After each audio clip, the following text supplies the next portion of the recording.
So Allu Arjun escort వాహనంలో పోలీసులు పంపిన దృశ్యాలను ఒకవైపు చూస్తున్నాం, ఇంటి దగ్గర సిచ్యువేషన్ ని కూడా ఇంకోవైపు మనం చూస్తుంది. గీతా ఆర్ట్స్ నుంచి అందుతున్న దృశ్యాలు కూడా మీకు చూపిస్తున్నాం, ఒకసారి చూడండి.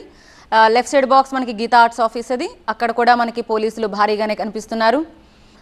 సో ఈ సిచ్యువేషన్ బట్టి వాళ్ళు లోపలికి వెళ్ళి ఉంటారని మనం అంచనా వేస్తున్నాం. ఒకసారి లోపల నుంచి కూడా ఒకసారి దృశ్యాలు క్యాప్చర్ చేసే ప్రయత్నం చేస్తాం. నిన్న మొత్తం అల్లు అర్జున్ ఎప్పుడైతే ఇలా అరెస్ట్ అవుతున్నారన్న వార్త ఒక్కసారిగా బయట సంచలనంగా మారిందో, ఎంతోమంది ప్రముఖులు ఆయన నివాసానికి చేరుకున్నారు, కుటుంబ సభ్యులతో మాట్లాడారు.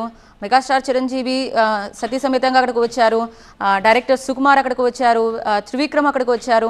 వీరందరూ కూడా ఎవరైతే సన్నిహితులు, ఆయన్ని అభిమానించేవారు, సన్నిహితులు, కుటుంబ సభ్యులు మొత్తం అందరూ కూడా అక్కడికి చేరుకున్నారు.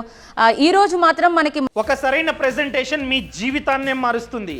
అలాంటి ఎంఎస్ పవర్ పాయింట్ గురించి నేర్చుకుందాం అనుకుంటున్నారా? అది కూడా సింపుల్ వేలో. అయితే ఫ్రీడమ్ యాప్ని డౌన్లోడ్ చేసుకోండి. మళ్ళీ భారీగా అభిమానులు కూడా నిన్న తరలి వచ్చారు. సో ఇప్పుడు మనకి ఏ క్షణానైనా వారు వస్తున్నారు ఇంటికి అని తెలియడంతో అభిమానులు కూడా అక్కడ భారీగా వచ్చే అవకాశం ఉంది. కాబట్టి రెండు వైపులా కూడా ఆ మార్గాన్ని బ్లాక్ చేశారు.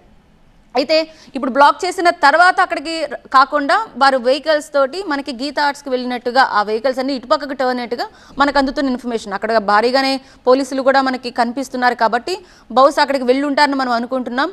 చూద్దాం ఇక్కడ నుంచి ఎంతసేపట్లో మళ్ళీ ఇంటికి చేరుకుంటారు, లేకపోతే ఎవరితో మాట్లాడుతున్నారు. లోపలికి అల్లు అరవింద్ అండ్ వాళ్ళ మామగారు చంద్రశేఖర్ కూడా ఉన్నారు కాబట్టి లోపలికి వెళ్ళి ఉంటారని మనకు తెలుస్తుంది. ఎస్, మీరు చూస్తున్నారు, వీరు బన్నీ సెక్యూరిటీ గార్డ్స్ వీరంతా కూడా బహుశా వారితో మాట్లాడుతున్న దృశ్యం మనకు కనిపిస్తోంది. సో ఆబ్వియస్లీ లోపలికి వెళ్ళుంటారని భావించవచ్చు, బికాజ్ బన్నీ బాడీ గార్డ్స్ బయట ఉన్నారు కాబట్టి. మీడియా క్యాప్చర్ చేసే ప్రయత్నం చేస్తుంటే వద్దు అని వారితో చెప్తున్నట్టుగా మనకు అందుతోంది ఇన్ఫర్మేషన్. సో చూస్తున్న దాన్ని బట్టి మనం అర్థం చేసుకోవచ్చు. పోలీసులు కూడా వారిద్దరితో మాట్లాడుతున్నారు. సో మీడియా వాళ్ళని కూడా అక్కడి నుంచి కవర్ చేయకుండా పక్కకు వెళ్ళమని చెప్తున్నట్టుగా మనకు అర్థమవుతోంది. సో ఆబ్వియస్లీ ఇక్కడ సెక్యూరిటీ గార్డ్స్ మనకు కనిపిస్తున్నారు కాబట్టి బన్నీ అల్లు అర్జున్ వెహికల్స్ మనకి లోపలికి వెళ్ళినట్టుగా మనం చూడొచ్చు.